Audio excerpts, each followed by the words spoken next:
Hi, everyone. Welcome back to Then and Now. I'm Julian Zelizer of the Longview. And I'm Jonathan Alter of Old Goats, as it says on my cap, but we don't have swag, sorry to say. Well, I love that hat. Happy 4th of July Thank weekend. you.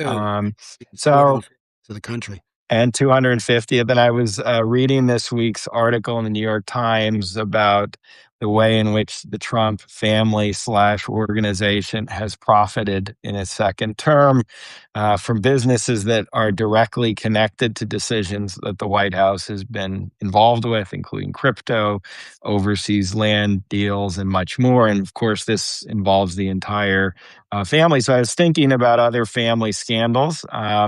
Just to put light on a comparison of where we are today. And I was thinking of 1980 when Jimmy Carter's brother, Billy Carter, got involved and embroiled in a scandal at that time, which involved he had received money, I think like $220,000 from the Libyan government. And he had done work for them here in the United States. He finally registered with the Department of Justice. Senate investigated, found no wrongdoing in 1980, but it was obviously in the campaign, and it went against Carter's image from '76 that you can trust him. And it was a big scandal. It fizzled, but that's what constituted a family scandal at the time. I'm curious how you think of that story and what it might tell us about where we ended up. Well, Trump's scandals to Jimmy Carter's, and you know this because you too, wrote a good book about Carter. Um, it's like Mount Everest to a pimple. It just, there's really no comparison at all. So in the case of Jimmy Carter, I think it's interesting to look at the response. So the Justice Department opened an investigation into Billy Carter, and they appointed a special counsel, sometimes called an independent counsel. And there were laws in those days that isolated the presidency from investigating itself by appointing special prosecutors. And so there was one for Jimmy Carter's peanut warehouse, found nothing, and there was one for Billy Carter.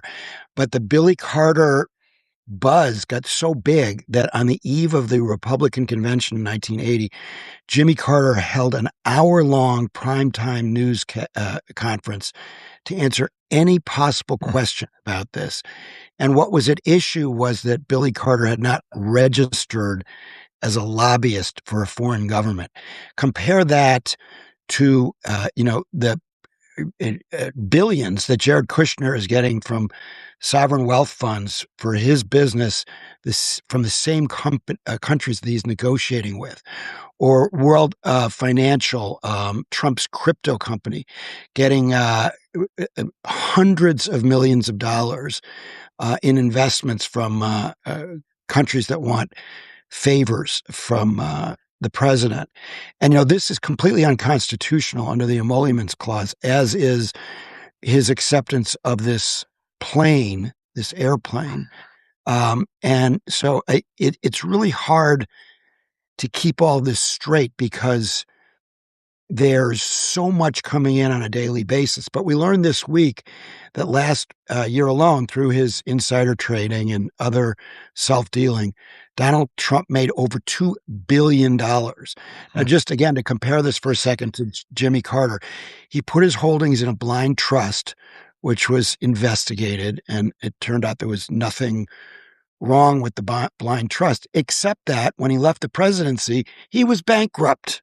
The people managing the blind trust had driven his peanut warehouse into the ground. And, I discussed this with Carter, and he said, look, I didn't see the presidency as an opportunity to make money. That's not why I was doing it. Donald Trump does.